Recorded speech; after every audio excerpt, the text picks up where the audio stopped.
이름으로 기도하옵나이다. 아멘. 오늘 함께 나누실 말씀은 이사야 5장 24절에서 29절까지의 말씀 보도록 하겠습니다.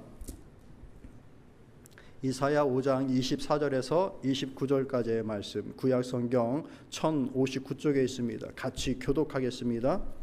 또 너희 마음으로 우리에게 이른 비와 늦은 비를 때를 따라 주시며 우리를 위하여 추수 기한을 정하시는 우리 하나님 여호와를 경외하자 말하지도 아니하니 너희 허물이 이러한 일들을 물리쳤고 너희 죄가 너희로부터 좋은 것을 막았느니라. 내 백성 가운데 악인이 있어서 새 사냥꾼이 매복함같이 지키며 덫을 놓아 사람을 잡으며 세상에 새들이 가득함같이 너희 집들에 속임이 가득하도다. 그러므로 너희가 번창하고 거부가 되어 살찌고 윤택하며 또 행위가 심히 악하여 자기 이익을 얻으려고 송사 곧 고아의 송사를 공정하게 하지 아니하며 빈민의 재판을 공정하게 판결하지 아니하니 같이 내가 벌하지 아니하겠으며 내 마음이 이 같은 나라에 보복하지 아니하겠느냐. 여호와의 말씀이니라. 선물을 주신 뜻이라는 말씀의 제목으로 여러분과 함께 은혜를 나누고자 합니다. 얼마 전에 한국교육부와 또 이제 한국직업능력연구소라고 하는 곳에서 재미있는 조사를 한 게 있어요. 교육부다 보니까 학생들을 대상으로 한 설문조사였겠죠. 그 대상이 초등학생과 중학생에 대하여서 조사한 건데 2018년에도 또 2022년도에 조사한 그 내용을 발표한 겁니다. 그게 무엇인가 하면은 장래의 희망에 대하여서, 장래에 되고 싶은 것에 대한, 그리고 그 이유에 대한 조사였어요. 그 2018년도에 나온 결과로 보면은 뭐 전통적으로 한국 그 아이들이 선호하는 직업군이 있죠. 1위는 뭘까요? 교사예요. 목사는 보이지도 않아요. 교사가 늘 1위고 2위가 의사 뭐 이런 수로는 되어졌는데 2018년도에도 2022년도에도 그 순위는 크게 변동이 없는 거예요. 그러면서 그 중에 이제 의사를 선호하는 그 이유를 봤더니 2018년도에 대답이 내가 좋아하는 일이라서 또 내가 잘 해낼 수 있을 것 같아서 또 사회에 봉사할 수 있을 것 같아서 이것이 보통 다 20%대외로 22%, 21%, 20% 이런 식으로 그 이유가 1, 2, 3이 이렇게 나누어지는 거예요. 근데 이게 조금 바뀝니다. 2022년도에 가서는 의사가 2위인데 그 의사가 되고 싶어하는 1위가 바뀌어요. 1위로 무엇이 되어졌냐면 돈을 많이 벌 수 있을 것 같아서 20%대였던 것이 30%로 꿍충 뛰면서 첫 번째 이유는 돈을 많이 벌 수 있을 것 같아서로 바뀝니다. 이게 초등학생인데 중학생들의 대답은 어땠을까? 똑같습니다. 내가 이 일을 잘 해낼 수 있을 것 같고 또 사회에 봉사할 수 있을 것 같고 좋아하는 일이라서가 이렇게 순위로 정해졌었는데 이것도 1위가 바뀌어요. 뭐예요? 돈을 많이 벌 수 있을 것 같아서. 그리고 비슷한 퍼센티지에서 1, 2, 3위가 나눴었는데 1위가 꽁충 뛰는 거예요. 30%로. 돈을 많이 벌 수 있는 것이기 때문에. 무엇을 얘기해 주는가?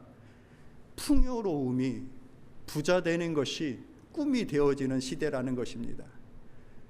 예전에는 다양한 꿈들이 있죠. 굳이 부자가 아니어도 할 수 있는 꿈들, 소망하는 것들이 많았었는데 대다수의 많은 어린 아이들이 열심히 공부하고 있는 그 시기 아이들이 선호하는 그 꿈이 돈을 많이 벌 수 있는 것이 꿈이 되어지는 것. 여기도 이렇게 크게 다르지 않은 것 같아요. 우리 아이들이 공부하고자 하는 것들, 그 진로를 정하고 과를 선택하는 것들을 보면은 그것과 많이 관련되어져 있어요. 풍성함을 꿈꾸는 것이 죄인가? 그렇지는 않죠. 그런데 그 풍성함 뒤에 오는 그 삶의 방향과 목적을 어디에 둘 것인가 하는 것은 여전히 우리에게 숙제로 남는 것이죠. 오늘 본문의 말씀은 이사야에 이어서 예레미야 선지자, 유다의 선지자입니다. 100년의 시간이 조금 차이가 있는 그런 선지자입니다. 우리가 지난주에 나눴던 말씀 중에 이사야의 그 백성들, 그들이 마치 온 땅 다 차지하고 온 집 다 가질 것처럼 가옥에 가옥을 잇고 전투에 전투를 이어 내가 밟는 땅을 다 내 땅으로 삼고자 하는 그 마음으로 혈안되어져 있는 것, 그것이 그 시대의 풍조였다라고 얘기를 하는데, 그러다 보니까 하나님은 유다에 좋은 포도나무로 선택하셔서 그렇게 심으셨는데, 그들이 낸 포도는 좋은 포도가 아니라 들포도, 신포도, 먹을 수 없는 그런 포도를 맺고 말았다라고 하는 그 배경을 들었죠. 그런 이사야의 간절한 외침이 지난 100년 동안 흘렀던 겁니다. 그러면 시대적으로 좀 바뀌었는가? 오늘 본문의 말씀을 보니까 썩 바뀐 것 같지가 않은 거예요. 이사야의 그 외침이 거의 효과가 없었던 겁니다. 그래서 예레미야가 다시 그 백성들을 향하여서 하나님의 뜻을 선포합니다. 그때의 사람이나 지금의 사람들이나 겉모습은 바라는 것들이나 이런 것들은 크게 바뀌질 않았어요. 우리가 삶의 어떤 그런 모습들은 대단히 많이 바뀌었죠. 옛날 왕들도 누릴 수 없는 것들을 우리는 많이 누리고 살아가죠. 그 옛날 왕이 자동차를 어떻게 탔겠어요? 근데 우리는 막 자동차를 타고 시속 60마일, 70마일, 80마일로 그 속도를 내면서 달려가고 그런단 말입니다. 옛날 왕들도 누릴 수 없었던 그런 것들을 누리고 살아가죠. 삶의 방향, 누리는 것들은 많이 바뀌어져 있어요. 그런데 그 내면의 속들을 들여다보면 그렇게 많이 바뀌어져 있는 것 같지가 않아요. 한 예를 들어보면 5장 1절과 12절에 이 사람들의 분위기가 나오는 겁니다. 5장 1절에 너희는 예루살렘 거리로 빨리 다니며 그 넓은 거리에서 찾아보고 알라. 너희가 만일 정의를 행하며 진리를 구하는 자를 한 사람이라도 찾으면 내가 이 성읍을 용서하리라. 몇 명이요? 어느 도시요? 예루살렘. 예루살렘에는 뭐가 있어요? 하나님의 성전이 있어요. 눈을 들면 어느 곳에서나 바라볼 수 있는 성전이 있는 도시예요. 그런데 그곳에서 빨리 돌아다니면서 이 사람 저 사람 막 만나보란 얘기죠. 그러면서 그곳에서 단 한 명이라도 하나님 앞에 정의를 행하는 자를 발견한다면 내가 이 성읍을 용서하겠다라고 하시는 말씀이에요. 옛날 소돔과 고모라 때보다 아브라함에게 요구했던 그곳에서는 10명을 한번 찾아봐요. 줄여봐서 맨 마지막 최종적으로 10명만 있어도 하나님 구원하시겠습니까? 라고 하고서 했던 것이 아브라함의 얘기였죠. 10명이었어요. 그런데 소돔과 고모라가 문제가 아니라 예루살렘 성전, 그곳에서 단 한 사람을 만나게 되어진다고 한다면 내가 용서하겠다라고 하신 거예요. 얼마나 이 유대 민족이 타락되어졌는지를 반증하는 것이죠. 12절 말씀을 여러분 보실까요? 이렇습니다. 그들의 여호와를 인정하지 아니하며, 하나님을 인정하지 않는 거예요. 그러면서 하는 말이 말하기를 여호와께서는 계시지 아니하니 재앙이 우리에게 임하지 아니할 것이요 우리가 칼과 기근을 보지 아니할 것이며 라고 얘기를 합니다. 하나님이 계시지 않고 우리에게 재앙이 임하지 않을 것이라고 하는 근거 없는 낙관. 여러분, 우리 시대와 비슷하지 않습니까? 전쟁이 이곳저곳에서 일어나고 있음에도 불구하고 우리는 사람의 좋은 성향을 통하여서 다 평화를 이룰 수 있고 전쟁이 일어나지 않을 것이라고 하는 그런 기대도 갖고, 하나님이 계시지 않는 것 같이 살아가는 수많은 사람들, 삶의 모습은 많이 바뀌었어도 사람들이 가지고 있는 그 성향, 내면이 그때의 시대나 지금의 시대나 많이 닮아 있는 것을 보게 되는 것입니다. 하나님이 계시지 않다, 재앙은 무슨 재앙이냐라고 하는 그 소리. 그러니 저는 오늘 이 예레미야가 들려주는 이 메시지를 오늘 우리가 드려야 되는 메시지로 함께 드렸으면 좋겠습니다. 우리 또한 풍요로운 삶을 꿈꾸고 거기에 가치를 두고 살아가고 있는 상황이라고 저는 생각을 합니다. 누가 가난하길 원하겠습니까? 다 부자가 되길 원하죠. 그 풍요를 꿈꾸는 똑같은 시대에 살고 있는 우리도 오늘 이 예레미야가 얘기하고 있는 이 얘기를 좀 하나님의 음성으로 듣고 하나님의 뜻을 발견할 수 있는 저와 여러분이 되었으면 좋겠습니다. 먼저 우리가 생각해야 될 것이 무엇인가? 하나님의 꿈과 사람의 꿈이 다를 때에 어떤 일들이 벌어지는가입니다. 여러분에게도 꿈이 있고 하나님에게도 꿈이 있다라는 겁니다. 소망과 기대가 있다라는 것입니다. 먼저 하나님은 유대 백성을 선택하셨죠. 세상의 많은 민족 가운데 아브라함을 들어 한 민족을 선택하셔서 애굽에서 한 민족이 이제 탄생하게, 나라가 탄생하게 하셔서 이제 그 나라를 애굽에서 출애굽시켜서 가나안 땅에 보내심으로 이스라엘이라고 하는 나라를 딱 세우십니다. 그리고 그 나라에 하나님의 뜻과 말씀을 그 나라에 맡기십니다. 그 이유는 무엇인가? 이스라엘 백성이 뛰어나서가 아니라고 하나님은 분명히 말씀하셨어요. 그죠? 하나님께서 그 민족을 선택하신 거예요. 무엇을 위해? 하나님을 섬기는 법과 본이 되는 것들을 보여주기 위해, 나타내주기 위해. 그렇게 지금도 이스라엘을 통하여서 온 하나님의 말씀들을 통하여 온 세계, 온 인류의 사람들이 하나님을 알고 하나님을 발견하고 쫓아가는 거죠. 용도는 거기에 있는 거예요. 이스라엘. 그 사람들이 인간성이 대단히 좋거나 그러지 않은 거예요. 보십시오 여러분, 뉴스 요새 한참 이스라엘 뉴스가 나오고 있잖아요. 여러분들 좋습니까? 별로 인간적으로 좋은 모습을 보여주지 않나요, 이스라엘은? 그럼에도 하나님은 그 민족을 선택하셨던 것이죠. 그런데 그것을 잘 해내지 못한 거예요. 말씀을 드렸듯이 100년 전에 이사야가 너희를 택하여 좋은 포도 열매를 맺기를 원했는데 그 좋은 포도라는 것이 무엇입니까? 공의와 공평과 의로움이었어요. 그런데 그 공의와 의로움을 나타내질 않는 거예요. 왜? 내 욕심 채우려고. 이유는 거기에 있는 거예요. 내 욕심 채우려고. 그래서 포악을 저지릅니다. 힘을 가진 자는 그 힘을 포악을 저지르는 데 사용합니다. 그러다 보니 뭐가 나타납니까? 온 땅에 원망과 원성이 들끓습니다.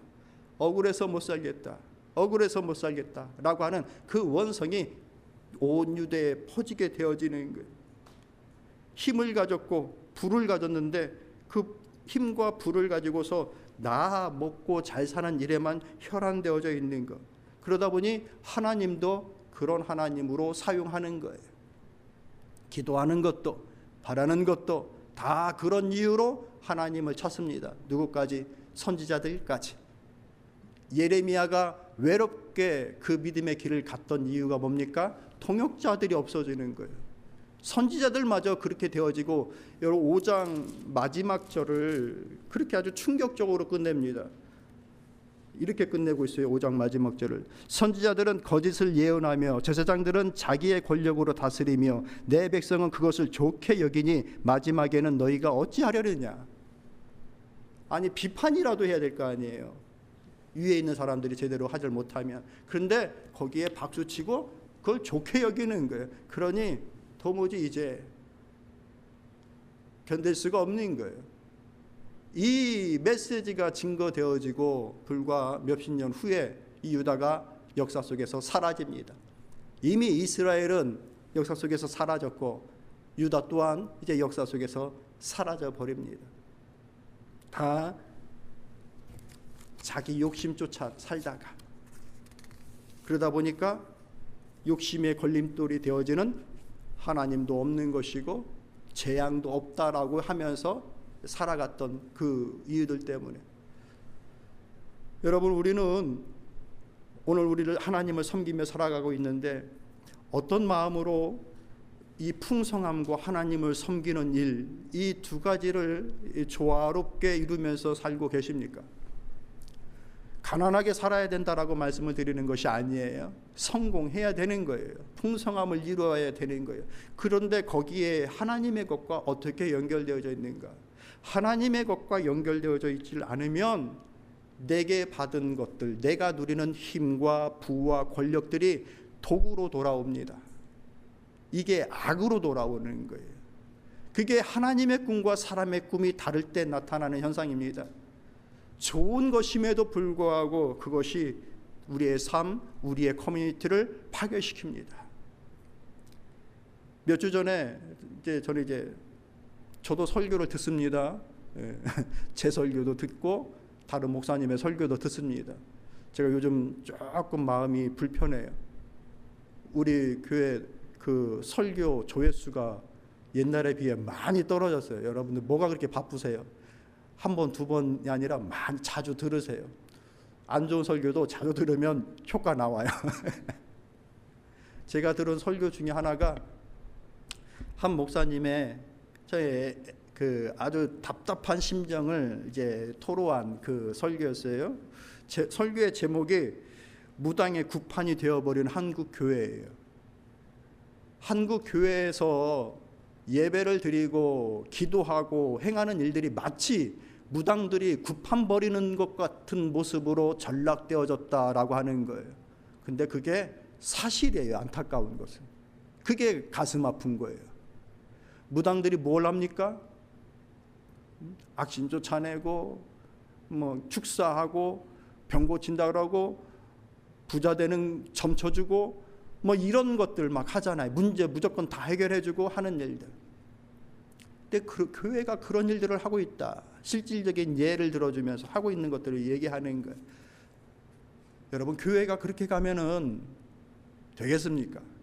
그죠? 근데 교회마저 그렇게 되어져 버리면 오늘 이 예레미야 시대의 유다의 모습과 같아지는 것이란 얘기예요.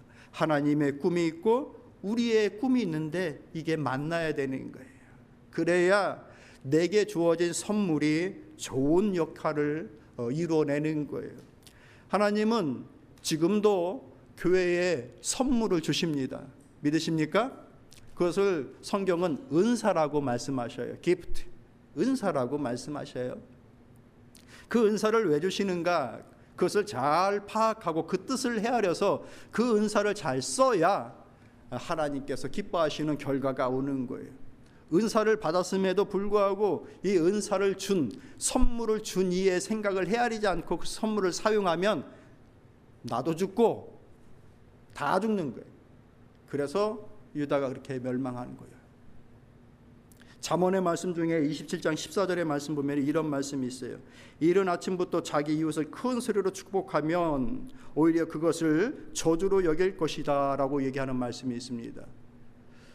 누군가 이렇게 도움을 받았어요. 누군가로부터. 그게 너무 감사한 거예요. 선물을 받았다는 얘기예요. 우리가 선물 받으면 1차적으로 기분 좋고 감사하잖아요. 그거예요. 너무 감사한 거예요. 자다가도 생각나고 너무 감사해서 아침 일찍 일어나서 그 감사가 생각나는 거예요. 그래가지고 그 감사한 사람을 찾아가서 그 집을 두드리면서 내가 당신을 축복합니다. 막 새벽 4시에. 너무 감사합니다. 집 안에 있는 사람도 듣고 동네 사람도 들으라고 막 감사. 이거 감사한 일을 베푼 그 사람에 대해서 바르게 감사를 표현한 거예요? 그 의도를 바르게 파악한 거예요? 아니에요. 그가 어떻게 생각하든 말든 내 감사를 이렇게 하면 되겠다라고 하는 일방적인 생각인 거죠. 선물을 준 자와 선물을 받은 자가 서로 교통하지 않는 거예요. 하나님의 은사도 마찬가지예요. 고린도전서 14장에 가보면 사랑장을 끝내고 난 이후에 모든 것 위에 사랑을 더하라고 하신 말씀 뒤에 너희가 예언과 또 예언하기를 힘쓰라라고 하는 그 말씀을, 그러니까 하나님 말씀 받으라는 거예요. 뭐 이렇게 점치라는 것이 아니라 하나님의 말씀 받아 그 말씀을 가르치고 나누는 것에 힘쓰라라고 하면서 비교하여서 나온 은사가 있는데 방언이라는 은사예요. 그 방언이라는 은사는 비밀을 말하는 것이기에, 하나님과의 비밀을 말하는 것이기에 누구도 알아들을 자가 없다라고 하는 영적 비밀을 담은 것이라고 얘기를 합니다. 그런데 그것을 마치 모든 사람들이 들어야 하는 거냐, 내가 이 방언의 은사를 받았습니다라고 하면서 공회에서 목소리를 높여서 그것을 떠들게 되어지면 그것이 믿지 않는 자들에게 야만이 되지 않겠느냐라고 말씀하셔요. 분명 그것은 하나님의 은혜요 선물임에도 불구하고 그것을 바르게 해석하지 못하고 받아들이지 못하고 내 마음대로 아무렇게나 막 써버리면 야만이 된다, 야만적인 행동이 된다라는 거예요. 5장의 말씀을 보면은 읽지 않은 7절, 또 우리가 함께 읽은 그 본문의 말씀 28절 말씀 보면은 이렇게 얘기하고 있어요. 하나님이 그들에게 무엇을 주셨는가? 내가 그들을 7절 말씀 보면 내가 그들을 배불리 먹인즉 그들이 간음하며 창기의 집에 수다히 모이며라고 얘기합니다. 또 28절 말씀 보면은 너희가 번창하고 거부가 되어 살찌고 윤택하며 또 행위가 심히 악하여 자기 이익을 얻으려고 송사 곧 고아의 송사를 공정하게 하지 아니하며 빈민의 재판을 공정히 판결하지 아니하니라고 이렇게 얘기해 주고 있습니다. 하나님의 선물이 무엇이었습니까? 부였어요. 그 풍성함으로 풍요로움으로 그들의 배를 배불리 해주셨어요. 소위 말해서 삶의 여유를 주셨다라는 얘기예요. 그런데 이 삶이 여유로워지니 그들이 행한 일이 뭐예요? 간음하며 창기의 집을 수시로 드나들게 되는 겁니다. 그들에게 권력을 줍니다. 재판권을 준 거예요. 누구를 재판하고 판단할 수 있는 권한을 그들에게 줬어요. 그런데 그 행위가 심히 악하여집니다. 이유는 뭡니까? 자기의 이익을 얻으려고 송사, 곧 고아의 송사. 고아가 누구입니까? 부모 없는 아이들입니다. 세상 힘없는 가장 연약한 자를 대표하는 성경적인 그 대상들입니다. 지금도 힘들고 그때도 힘든, 세상에 돌봐주지 않으면 살아갈 수 없는 존재들, 그게 고아예요. 그런데 그런 고아들에 대한 송사조차도 내 이익을 위해서 악하게 심판합니다. 가난한 자들의 그 송사를 누구에게 도움을 청할 수 없어서 법의 처벌을, 그 도움을 요청하면서 나온 그들의 재판을 공정하지 않게 판결합니다. 누구에게 주시는 말씀들이에요? 선물을 받은 자들에게 주신 말씀이에요. 부를 누리고 있는 자들, 권력을 누리고 있는 자들에게 주신 것들이에요. 그런데 주어진 삶의 여유로 악한 곳을 찾아다닙니다. 차라리 이 정도 되어지면 여유가 없는 삶이 그 영혼을 위해서 나은 거죠. 주어진 권력으로 자기 욕심 채우는 데 사용합니다. 차라리 이 정도 되어지면 권력 없는 것이 나은 거예요. 평범한 삶이 나은 거예요. 하나님의 꿈과 나의 꿈이 달라버리면 내가 받은 선물이 도구로 돌아올 수 있다. 여러분의 삶에, 여러분의 가정에 하나님으로부터 온 선물이 있다고 믿으십니까? 왜 이렇게 대답이 없어요? 물론 힘들고 어렵고 내 마음을 막 이렇게 붙잡고 있는 그 해결되지 않는 어려움도 다 있어요. 다 표현하지 않아서 그러지. 어디 조용한 데 끌고 가서 조용히 두 번 얘기 나눠보세요. 다 나와요. 그게 다 나와요. 그런 게 아무것도 없다라고 말씀드리는 게 아니에요. 그러나 그래도 감사한 것이 분명히 있어요. 누구나 있어요. 누구나 비교하면 다 있어요. 근데 그것이 하나님의 기대와 연결되어져 있는지가, 여러분, 그게 중요한 겁니다. 그게 연결되지 않으면 그게 잘못 사용되어지고요, 그럴 수 있고요, 그게 내 삶에 독이 돼요. 또 다른 나의 가족에게 독이 될 수도 있고, 내 커뮤니티와 내 가정에 우리 교회에 독이 될 수가 있어요. 그래서 무서운 거예요. 그러니 시대가 바뀌어도 바뀌지 말아야 될 것이 있습니다. 지금의 시대는 어떻게 바뀌었고 또 바뀌어가고 있습니까? 더 풍성함, 그죠? 자기의 지혜를 자랑스러워합니다. 자기의 용맹함과 자기의 권력을 자랑스러워합니다. 이게 유대의 보편적인 생각이에요. 계속해서 여러분 성경 읽어가 보십시오. 예레미야 7장, 8장, 9장 계속해서 이것을 지적합니다. 그래서 이 예레미야의 말씀을 바울이 다시 고린도전서에 인용하면서 너희들의 그 학벌과 문벌과 배경을 자랑하지 말고 오직 예수 그리스도의 은혜를 자랑해라. 너희의 부르심이 그런 것들을 가지고서 불러주신 것이 아니다. 그런데 이 사람들은 그것이 자랑스러운 거예요. 요즘 시대는 예전과 비교할 수 없는 엄청난 발전을 이루었고 그 발전의 속도가 거의 상상할 수 없을 정도로 이제 빨라집니다. 소위 이제 AI 시대, 이것을 제한해야 되느냐 말아야 되느냐 하는 그 지경까지, 발전을 제한해야 되느냐 말아야 되느냐 그 지경까지 인류가 엄청나게 발전되어지고 있는 상황들입니다. 다 무엇을 쫓아가는 거예요? 풍성함, 편안함, 이런 거죠. 다. 하나님은 없어요. 거기에 지금 시대 풍조가 그런 거예요. 말씀 보면은 5장 7절의 말씀 보면 이렇게 얘기해 주고 있어요. 말씀 중에 내 자녀가 나를 버리고 신이 아닌 것들로 맹세하였으며, 하나님을 버리고 하나님 아닌 것들로 맹세까지 하면서도 그렇게 확신하는 거죠. 이거면 된다라는 거예요. 하나님은 저리 가라고, 아니 없는 존재라고 얘기를 하는 거예요.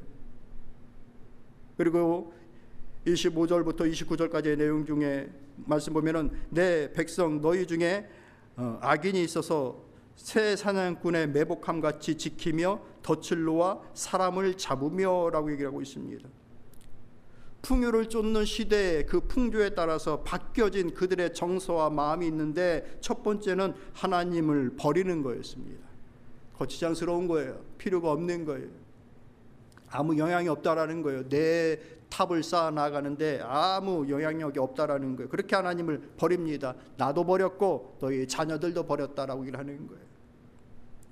또 두 번째 특징이 무엇입니까? 내 백성 너희 중에 악인이 있어서 새 사냥꾼의 매복함 같이 지키며 덫을 놓아 사람을 잡습니다. 새를 잡는 것이 아니라 사람을 잡는 거예요. 덫을 놓아서, 함정을 파서. 그 멋모르는 사람은 그 길로 가면 거기에 덫이 있으면 누구나 걸립니다. 이게 덫을 놓는 악함인 거예요. 그걸 피해 나갈 수 없는 거. 그냥 평범하게 다니는 그 길이었는데 웅덩이를 깊이 파놓고 살짝 뭘로 덮어놨어요. 그러면 그 길로 가는 사람은 다 떨어지게 돼 있는 거. 이게 덫이에요. 그것을 목적하여서 팠다고 하니 이것이 얼마나 악하냐는 것이죠. 이게 그들의 특징. 왜? 세상이 바뀌었다. 거기 쫓아가지 않으면 나 이 세상과 함께 살아가지 못하는 도태되어지는 인생이다. 너도 그렇고 나도 그렇고 예루살렘 성에 다 그런 거예요. 권력과 부를 가지고 있는 자들이다. 얼마나 악하냐. 그러니까 여기에 이 정반대의 모습에 시대가 바뀌고 풍조가 바뀌어도 우리가 버리면 안 되는 것이 있는 거예요. 뭘까요? 하나님을 버리지 마십시오. 어떠한 상황이 되어지든지 간에, 내 꿈이 무엇이든지 간에 하나님과 함께 가십시오. 사랑하는 우리 청년들, 우리 학생들, 청년, 무엇을 하든 어떤 것을 하든 하나님과 함께 하십시오. 소망을 갖고 성공하고 돈을 벌고 큰 권력을 갖고 어떤 꿈을 꾸시든지 간에 하나님과 함께 가세요. 하나님께 영광, 하나님께 기쁨. 내가 안 보인다고 그래서 하나님이 없는 게 아니에요. 예수님 오시기 6,000년 전에 이 시대의 사람들, 왜 하나님이 안 계신 존재라고, 하나님이 없다라고 말하는 이유가 뭡니까? 그들 눈에 안 보이니까 없다고 얘기했던 거예요. 오늘도 여전히 우리에게 하나님이 눈으로 보이질 않아요. 그렇다고 해서 하나님이 계시지 않는 것이냐? 아니요. 이 세상에 어디서 왔습니까? 그 어떤 창조자가 분명히 있었기 때문에 세상에 있는 거 아닙니까? 하나님은 일일이 다 그것을 자세하게 설명하지 않으세요. 그러면서 시작하셔요. 그죠? 태초에 하나님이 천지를 창조하시니라. 이 세상의 주인이 하나님이심을 분명히 그저 선언하시고 말씀하시고 말씀을 시작하셔요. 친절하게 우리에게 정보를 안 주니까 우리는 이것에 대해서 불신하기도 하고 외면하기도 하고 그러는데, 하나님께는 어찌된 영분인지 그것까지 다 일일이 다 설명할 이유가 없으신 거예요. 그때의 사람, 그러니까 예수님 오시기 전에 6,000년이니까 지금의 8,000년 전의 사람도 그런 이유 때문에 하나님을 버렸던 것이고, 오늘날에 여전히 풍요를 쫓는 우리의 시대 속의 사람들도 그런 이유 때문에 하나님을 내 인생 속에 들여놓지 않는, 버려버리는 그런 똑같은 일들을 벌일 수 있다. 그러니 반대의 삶을 살아라. 뭘 하든 하나님을 내 마음에 모셔라. 어떤 꿈을 꾸든. 두 번째는 타인을 위해서 덫을 놓는 삶을 살아서는 안 되는구나. 나 잘 살자고, 나 잘 되자고 악하게 덫을 파서 누군가를 함정에 빠뜨리는, 도와주지는 못할 만정 나 잘 살겠다고 다른 사람들의 길에 덫을 놓는다. 그것은 하나님을 섬기는 성도의 삶이 결단코 아니라는 거예요. 도와주지는 못해도 그들을 망하게는 만들지 말아야 되는 거예요. 그렇다면 거기에만 만족하면 되느냐? 저는 이제 우리는 조금 더 도와줄 수 있는 존재로 살아야 되겠죠. 살리는 존재로 살아야 되겠죠. 그러면 더 잘하는 거죠. 그죠? 예. 남 망하게 함정 안 파는 것은 그 한 50 정도 되겠구나. 아니요, 0이에요. 그냥 아무것도 일어나지 않은 거예요. 그냥 내가 도와주는 일을 할 때 50이요 100이 되어지는 것이죠. 그런 삶을 꿈꾸고 소망하는 여러분 모두가 될 수 있기를 축복합니다. 그러니 우리의 소망에 하나님을 모시십시오. 하나님을 모시십시오. 하나님은 여전히 우리를 이 시대에, 각각의 시대 속에 그 환경 속에 우리를 심어 주셨습니다. 무엇을 가지고? 기대를 가지고, 꿈을 가지고 우리를 심어 주셨어요. 그렇게 각 가정에 우리를 심어 주신 거예요. 그 부르심과 뜻을 헤아려서 목적한 바를 이루어 드리는 것을 내 삶의 보람과 기쁨과 또 감사의, 또 찬양의 제목으로 삼기를 축복합니다. 몇 구절을 한번 같이 읽어볼까요? 로마서 14장 8절의 말씀 여러분 같이 읽어볼까요? 있습니다. 시작. 맨 마지막으로 갔어요. 찾으셨습니까? 같이 있습니다. 우리가 살아도 주를 위하여 살고 죽어도 주를 위하여 죽나니 그러므로 사나 죽으나 우리가 주의 것이로다. 고린도전서 10장의 말씀을 볼까요? 읽어봅시다. 시작. 그러즉 너희가 먹든지 마시든지 무엇을 하든지 다 하나님의 영광을 위하여 하라. 이게 100% 성공을 하던 못하던 간에 그래도 내 꿈과 내 뜻은 여기에 있다라고 하는 그 마음으로 우리의 마음을 그렇게 좀 씁시다. 그렇게 하나님의 뜻을 살펴나가는 것이죠. 말씀을 정리하도록 하겠습니다. 우리가 하나님 앞에 벌 안 받고 칭찬받기 위해서 뭐 이런 것들을 살아가는 것이 중요한 것이 아니라, 내게 이 인생이라고 하는 선물, 그리고 우리 인생을 채워 주신 수많은 자잘한 선물들, 이런 것들을 주신 그 하나님의 뜻을 좀 살피자는 것입니다. 먼저는 우리가 하나님이 우리를 이 세상에 보내지 않았으면 어떻게 한 인생을 삽니까? 사람으로 태어난 게 너무 감사한 일 아닌가요? 세상을 덮고 있는 수많은 생명체 중에 저 뭐 두꺼비, 거북이 이런 걸로 살았으면 얼마나 걔네들한테는 좀 미안하지만, 하나님께서 우리를 사람으로 부르셨어요. 사람으로. 그래서 각자의 역할을, 인류를 위해서 사람으로서의 역할을 감당케 해주셨어요. 이것이 일단은 선물인 거죠. 사람으로 살아가는 동안에 되게 각양의 또 특징들을 내게 주셨어요. 그 왜 주셨을까 좀 헤아리면서 그 하나님의 일들을 이루어 나가는 저희 모두가 될 수 있기를 바랍니다. 오늘날에 소위 말하는 첨단 기기, 미디어 뭐 이런 것들은 풍요로워졌기 때문에, 그것을 통해서 저지르는 범죄들은 풍요로워졌기 때문에 범할 수 있는 범죄들입니다. 이만큼 이 시대에 이렇게 이러한 발전을 이루질 않았다고 한다면 그것들을 통한 범죄들은 이루어지지 않았겠죠. 이런 것들이 우리에게 와 있는 거예요. 이런 것들 중에 무엇이 죄가 되어지는지를 살피면서 또 무엇이 하나님 앞에 영광이 될 만한 것들이 될 수 있을까를 살피면서 그 하나님 앞에 영광을 올려드리는 우리의 삶, 또 우리 그런 자녀들이 될 수 있기를 축복하시고 또 우리 몸된 교회도 그런 일들을 힘쓸 수 있기를 같이 기도할 수 있기를